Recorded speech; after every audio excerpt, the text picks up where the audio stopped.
Bonjour et bienvenue sur netprof.fr. Dans cet ensemble de leçons, on va étudier les réseaux informatiques. Alors, on va parler des réseaux locaux, puis des réseaux étendus, du protocole TCP/IP, le fameux protocole, de certains protocoles de routage, et on va finir par des exercices. Aujourd'hui, on va commencer par le premier chapitre, à savoir les réseaux locaux. Alors, le mot LAN, c'est un mot en anglais, c'est l'abréviation de Local Area Network. En français, on dit réseau local. Mais c'est quoi un réseau d'une façon générale? En quoi consiste-t-il? Le réseau, c'est un ensemble d'entités communicantes. Donc, on a un ensemble de points qui communiquent entre eux et il y a un flux qui circule entre ces entités. Exemple, d'une façon générale, on peut parler du réseau de neurones. Vous savez tous que notre cerveau est formé par un ensemble de neurones. Il y a un ensemble de flux de courants qui circulent entre ces neurones. Le réseau GSM, vous le connaissez tous, et en particulier le réseau informatique, objet de ce cours. Le réseau informatique, c'est quoi? Dans ce cas, l'ensemble des entités, c'est essentiellement les PC, les serveurs, les imprimantes, qui communiquent entre eux un ensemble de flux de données, par exemple des emails, des documents, des images. D'accord? Alors, le réseau local, donc, c'est un réseau informatique qui est géographiquement limité. D'où son nom, réseau local. Donc, la chose qui le caractérise, c'est qu'il est géographiquement limité. Il n'est pas très étendu comme l'Internet, par exemple, mais c'est un petit réseau local. Ok? On peut le trouver, par exemple, dans un immeuble, dans un campus. On peut avoir un petit réseau. Étudions ce schéma, par exemple. Alors là, qu'est-ce qu'on a? On a un ensemble d'entités communicantes dont on a parlé tout à l'heure. Là, par exemple, j'ai un laptop avec une carte réseau sans fil. J'ai un PC. J'ai un routeur. D'accord? Et toutes ces entités communiquent entre elles pour transférer des données. Alors, réellement, malgré qu'il y a de l'Internet ici, mais c'est dans ce cadre seulement que se trouve le réseau local. Si on va parler d'Internet, on sort du réseau local. D'accord? Alors, notre réseau local est caractérisé généralement par le fait qu'il a un haut débit.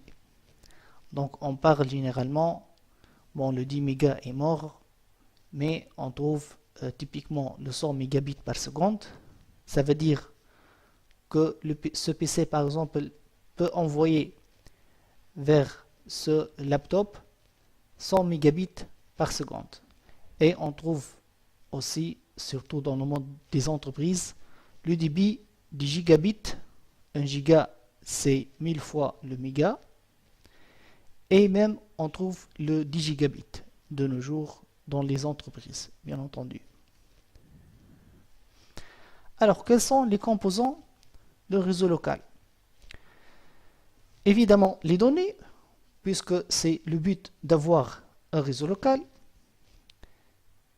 Les terminaux, comme on a vu, un PC, un ordinateur portable, une imprimante. Donc les données circulent entre les PC. Mais pour faire circuler ces données, on a besoin d'un ensemble de protocoles. C'est quoi un protocole? C'est tout simplement un ensemble de règles qu'on doit suivre pendant l'échange de ces données. D'accord? Et on a aussi besoin d'un ensemble d'équipements qu'on va appeler pour le moment des concentrateurs. Et on va voir ce que c'est que ces concentrateurs qui vont permettre le transfert des données entre les terminaux en utilisant des protocoles. Et bien évidemment, on aura besoin d'un support physique, par exemple comme le câble. Alors les terminaux, comme je l'ai déjà dit, sont les PC, les imprimantes, vous le connaissez tous, avec la remarque qu'on a toujours besoin d'une carte réseau pour interfacer ce PC par exemple avec le support physique. La carte réseau, vous le savez tous, elle a cette forme.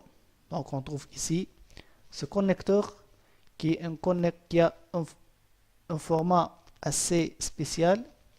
C'est un format standard appelé RJ45. Alors on a besoin aussi du support physique comme la paire torsadée, la fibre optique, le câble coaxial ou bien l'infrarouge. Parlons de la paire torsadée. C'est quoi la paire torsadée? Donc en fait c'est un câble en cuivre mais qui est formé de 8 fils. Ça c'est la première paire, deuxième paire, troisième paire, 4 paires. Alors 4 fois 2 ça fait 8 fils. Pourquoi elle est appelée torsadée? Parce que comme son nom l'indique, vous voyez dans l'image que ces paires sont torsadées, et ceci pour des raisons pour optimiser le transfert des données en matière de qualité et de vitesse. D'accord? Alors, tous ces fils de cuivre vont entrer dans ce connecteur RJ45 dont je vous ai déjà dit, qui va lui-même entrer dans ce connecteur femelle. Ça c'est le connecteur RJ45 mâle. Vous voyez bien les 8 fils. Alors les 8 pins ici sont numérotés de 1 à 8, de droite à gauche, si on tient le connecteur dans ce format.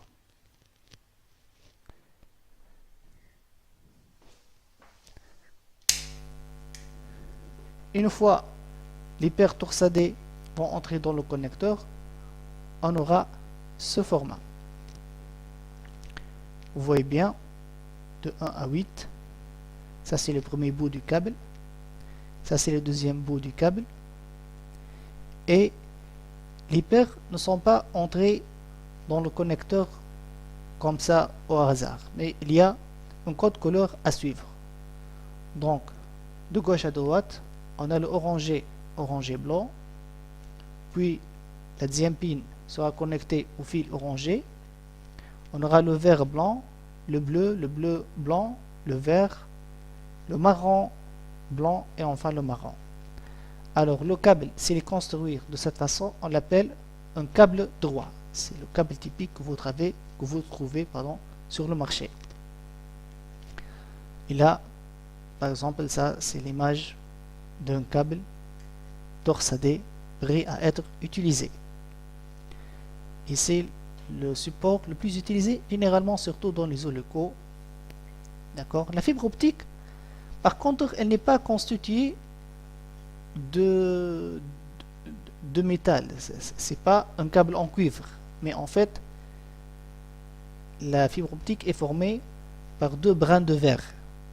Oui, c'est le verre, mais la fibre, elle est très fine, et dans cette verre va passer de la lumière et pas de l'électricité. D'accord?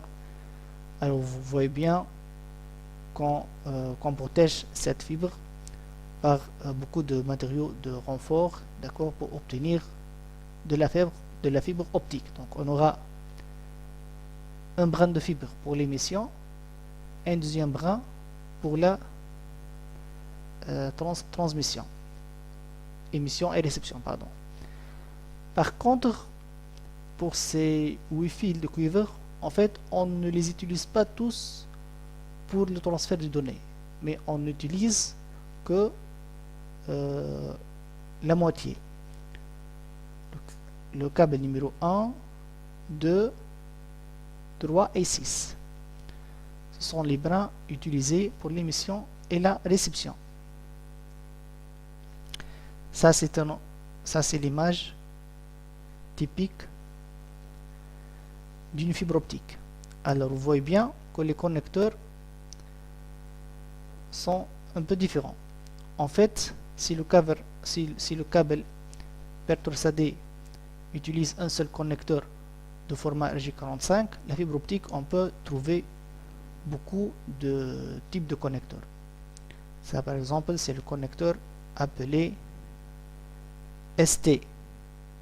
Ça, c'est le connecteur appelé SC. Ça, c'est le connecteur appelé LC. D'accord?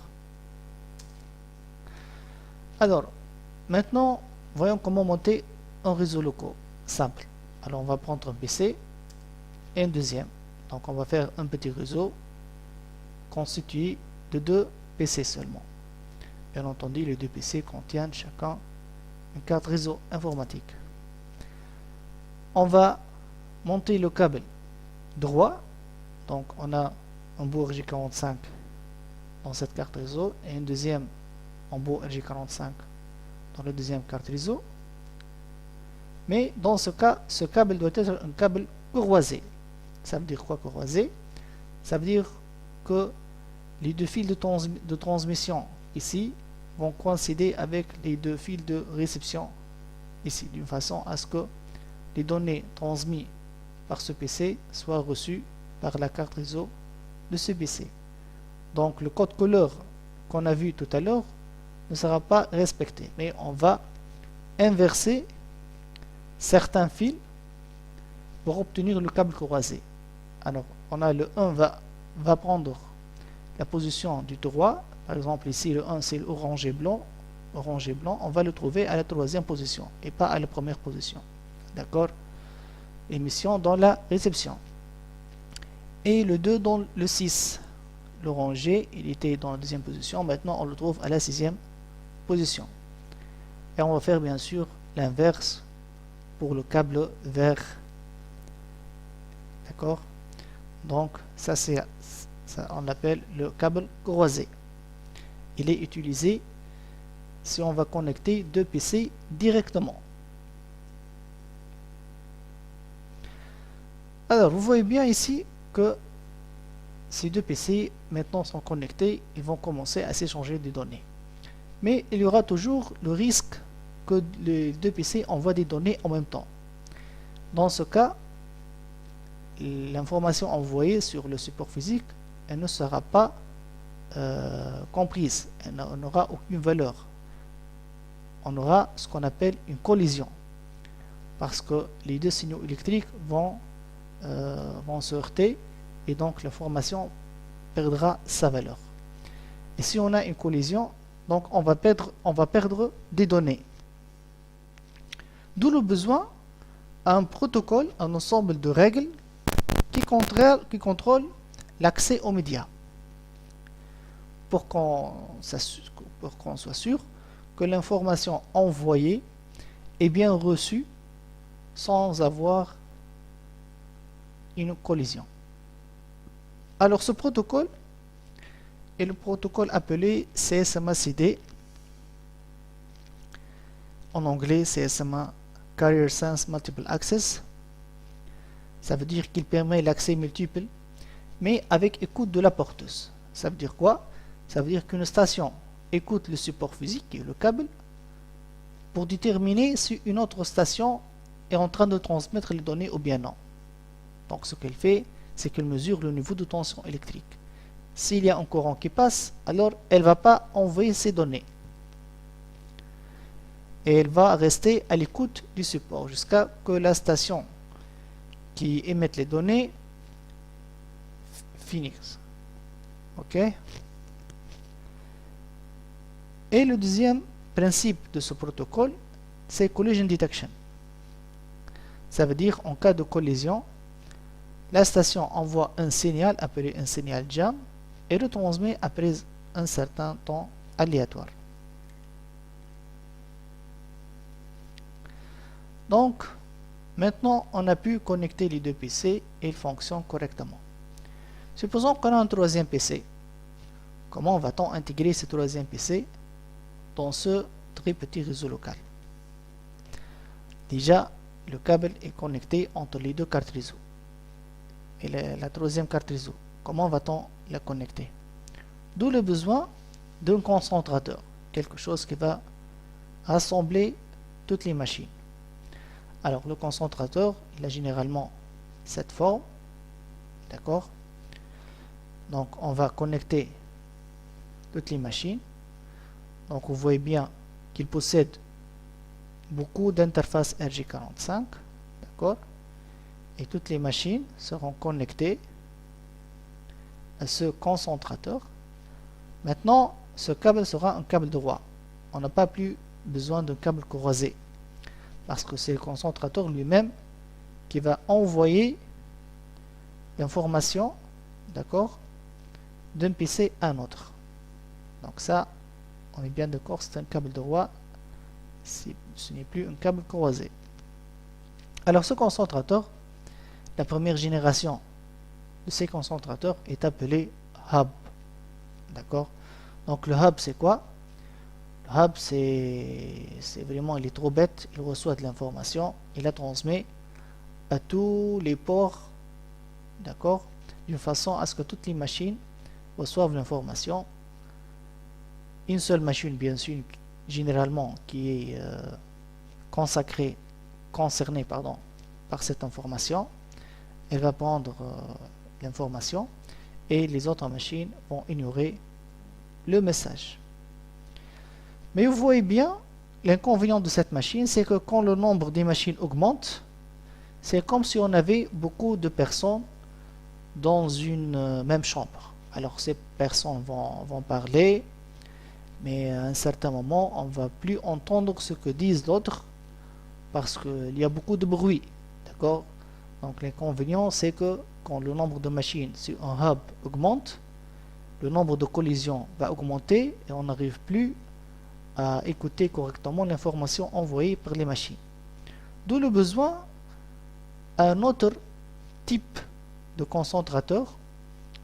Si on revient à l'exemple de la chambre, par exemple, on va dire qu'on va mettre des séparateurs entre chaque deux personnes qui parlent ensemble. D'accord? De telle façon à ce que le bruit de ces deux personnes, par exemple, n'arrive pas à ces deux autres personnes. Donc on a besoin de notre concentrateur qui fait presque la même chose. Le hub, je rappelle, ce qu'il fait, c'est qu'il reçoit de l'information sur un port et la diffuse sur tous les autres ports, sans savoir qui est concerné par cette information. Alors on a besoin de limiter le bruit, comme on a dit que les hubs, ils ont une bande passante partagée et le risque de collision est très important. Donc on a besoin d'un autre concentrateur qui a une bande passante dédiée par port. D'accord? Ces concentrateurs, on les appelle des commutateurs, ou bien en anglais sont appelés des switches. Alors la cascade, c'est quoi une cascade? Pour comprendre la cascade, prenons cet exemple, on a un switch, donc maintenant on n'est plus avec le hub, on a un switch qui a 24 ports et 30, mais malheureusement on a 30 utilisateurs. Donc ça c'est mon switch, je vais connecter mes 24 utilisateurs, mais il me reste encore 6 utilisateurs. Comment je vais connecter ces utilisateurs sur le réseau local? Donc je vais prendre un deuxième switch, je vais connecter mes 6 machines restantes, et après ces machines ils peuvent communiquer ensemble, ces machines aussi elles peuvent communiquer ensemble, mais une machine de ce groupe ne peut pas communiquer avec une autre machine de ce groupe. Donc c'est quoi l'idée? L'idée c'est de mettre un câble entre ce switch et ce switch, d'accord? Ce câble, on l'appelle un câble de cascade. Et on dit qu'on a fait une cascade entre les deux switches d'une façon à ce qu'une machine d'ici peut communiquer avec une autre machine de ce groupe. Alors ce câble généralement doit être un câble croisé. C'est comme si on a connecté un PC à un PC. D'accord? Ce câble, comme aussi ce câble, généralement il ne doit pas dépasser la longueur de 90 mètres. D'accord? Mais si cette distance elle est supérieure à 90 mètres, qu'est-ce qu'on fait? Alors dans ce cas, on doit utiliser la fibre optique. La fibre optique, il y en a beaucoup de genres. Donc par exemple, il y a la fibre optique multimode. Elle permet un débit de 1 gigabit jusqu'à 550 mètres. Mais si on va dépasser les 550 mètres, on peut aller jusqu'à 10 km par la fibre monomode. D'accord? Mais généralement, si on est dans le cas d'un réseau local, on utilise généralement la fibre multimode. Généralement, 500 mètres, c'est largement suffisant si on parle d'un réseau de campus, par exemple. Alors, les caractéristiques des switches. Comment choisir un switch? Le switch, bien sûr, parmi ses caractéristiques, c'est la vitesse du port. Comme j'ai déjà dit, la vitesse de nos jours d'un port, c'est de 100 mégabits, voire 1 gigabit pour les nouveaux switches. Le mode duplex, ça veut dire quoi duplex? Alors, on dit que le duplex est half duplex si le port peut émettre ou recevoir, mais pas faire les deux en même temps. Par contre, il est dit en full duplex lorsque le port peut émettre et recevoir en même temps sans avoir de collision. D'accord? Donc ça veut dire qu'un port en mode half duplex, généralement on trouve de la collision si le switch veut envoyer vers la machine et la machine veut envoyer vers le switch. Par contre, si les ports du switch supportent le mode full duplex, dans ce cas, alors il n'y aura plus de collision théoriquement, d'accord, et même pratiquement, parce que le switch peut envoyer vers la machine et la machine peut envoyer vers le switch en même temps. Parmi aussi les autres caractéristiques d'un switch, c'est le auto-MDX. Ça veut dire quoi l'auto-MDX? Rappelez-vous que je vous ai dit que ce câble doit être un câble croisé. C'est comme si on a connecté une machine à une autre. Mais les nouveaux switches de nos jours supportent le mode auto-MDX qui auto-détecte le câble. Ça veut dire qu'on peut mettre aussi un câble droit ici et c'est le switch qui fait de l'autodétection. Donc il essaie comme si le câble était un câble croisé. Si ça marche pas, donc c'est lui qui va inverser d'une façon à ce que même un câble droit ici peut faire l'affaire et communiquer ce groupe avec le deuxième groupe. D'accord? Donc soyons un peu pratiques. Maintenant on va construire un petit réseau local. Alors généralement, si on va parler d'un réseau de campus par exemple, donc ici on a une armoire informatique. Cette armoire on l'appelle répartiteur. On a trois armoires en fait. L'un des répartiteurs est appelé répartiteur général, d'accord, et on a deux sous-répartiteurs. Pourquoi on a trois armoires? Parce que en fait, par exemple, on a trois immeubles, d'accord. Dans chaque immeuble, on va faire une petite armoire informatique et on va connecter toutes les machines à cette armoire informatique. Puisque la distance entre les deux immeubles est séparée à 90 mètres, donc on aura besoin de la fibre optique représentée ici en rouge. D'accord? Par contre, toutes les machines de cet immeuble sont connectées en cuivre au répartiteur général. Même la même chose, bien sûr, pour les utilisateurs dans cet immeuble et les utilisateurs dans cet immeuble. D'accord? Alors, elle consiste quoi, ce répartiteur? Alors, l'armoire informatique, elle a généralement une largeur standard appelée 19 pouces. D'accord, 19 U. On trouve dans l'armoire informatique le panneau de brassage. C'est un ensemble de points RJ45 sur lesquels vont se terminer les câbles cuivre venant des machines.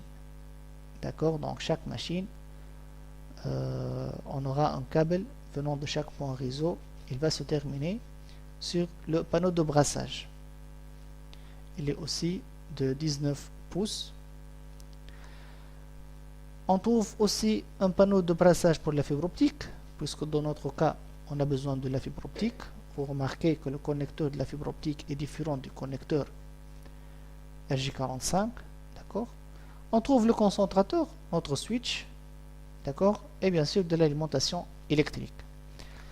Alors, de chaque point RJ45 va sortir un câble appelé câble de brassage. C'est aussi un câble RJ45 droit, d'accord? Il va se connecter sur le switch, n'importe quelle porte du switch. Par contre, on aura une seule fibre optique généralement qui vient du panneau de brassage de la fibre vers le port fibre du switch. Donc le switch, ce switch, il doit présenter un port en fibre optique. C'est pas un switch simple que vous trouvez à n'importe quel magasin. Donc c'est un switch qui a un port en fibre optique pour pouvoir connecter les sous-répartiteurs. D'accord? Par contre, toutes les autres machines, ici, si j'ai par exemple ici 24 plus 24, 48, c'est pour que j'ai 48 points informatiques ici, donc j'aurai 48 câbles de brassage qui vont être connectés sur mon switch et une seule jarretière en fibre optique. Format des données. Alors les données qui vont circuler sur le réseau local sont en fait en format de enveloppe électrique. Une enveloppe, qu'est-ce qu'on trouve sur une enveloppe? Généralement on trouve l'adresse de la destination, l'adresse du source. Donc on a la même chose pour les données qui circulent sur un réseau local. On aura un champ pour l'adresse destination, un autre champ pour l'adresse source et les données qu'on veut envoyer. Alors l'adresse utilisée par le switch pour commuter les trames sur le réseau local est appelée une adresse MAC. C'est quoi cette adresse MAC? En fait, c'est une adresse universelle, ça veut dire qu'on ne peut pas trouver de machines qui ont la même adresse MAC dans le monde. Elle est écrite en hexa, bien que réellement c'est du binaire. Par exemple, si mon PC possède cette adresse MAC, alors ça c'est le format en hexa, mais réellement en binaire ça donne ce format. D'accord, ça c'est en binaire et ça c'est en hexa. Généralement on l'écrit en hexa pour ne pas écrire une longue phrase. Alors, comment trouver l'adresse MAC de votre machine? Il suffit de taper ipconfig/all. Je vais le faire ici par exemple. Je vais ouvrir la boîte de commande cmd et je vais écrire ipconfig/all. Alors, vous voyez bien que ça c'est mon adresse MAC 0013 CE à 90278. Vous pouvez aussi la trouver en faisant double-clic sur votre carte réseau, support et puis détail. Allez-y. Allez.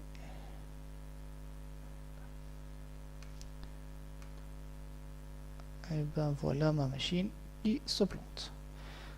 Alors, c'est pas grave.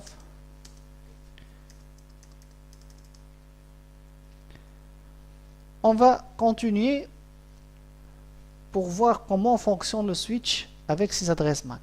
Alors là, on a un switch. On va supposer qu'il a 4 ports, d'accord? Sur le troisième port, j'ai la machine A, la machine C. Et sur le port numéro 4, j'ai une machine qui est la machine B. Alors je vais supposer que cette machine a l'adresse MAC A, cette machine a l'adresse MAC C et cette machine a l'adresse MAC B. Par défaut, le switch ne connaît aucune adresse MAC. Donc il va apprendre, il va voir que la machine A veut envoyer une information de A à B. Donc il va voir le champ MAC source. Alors il va trouver la MAC source CA qui vient sur le port 3. Donc il va écrire dans une table interne qu'on appelle une table de commutation que l'adresse MAC A se trouve sur le port 3. Alors cette information va aller vers la machine B. Il peut lire qu'elle va lire à la machine B, mais il n'a pas encore une entrée dans sa table vers la machine B. Donc ce qu'il va faire, c'est qu'il va diffuser vers tout le monde. Il va faire comme le hub tout bêtement. Il va envoyer vers tous les ports, d'accord? Et la machine B va bien sûr recevoir l'information et elle va répondre. Quand elle va répondre à la machine B, donc là où le switch va savoir que la machine B se trouve sur le port 4. Et donc il va écrire que l'adresse MAC B se trouve sur le port numéro 4. Cette information est destinée à la machine d'adresse MAC A. Donc il va voir dans sa table A. Maintenant il connaît que la machine A se trouve sur le port droit. Donc il va envoyer l'information vers le port droit. Il ne va pas faire une diffusion comme il a déjà fait la première fois. D'accord? Ici on n'a pas de diffusion. Et ainsi de suite que le switch va apprendre et il va construire sa table de commutation. Voilà, c'était pour la première leçon sur les réseaux locaux. J'espère que vous avez bien compris ce que j'ai dit. Merci.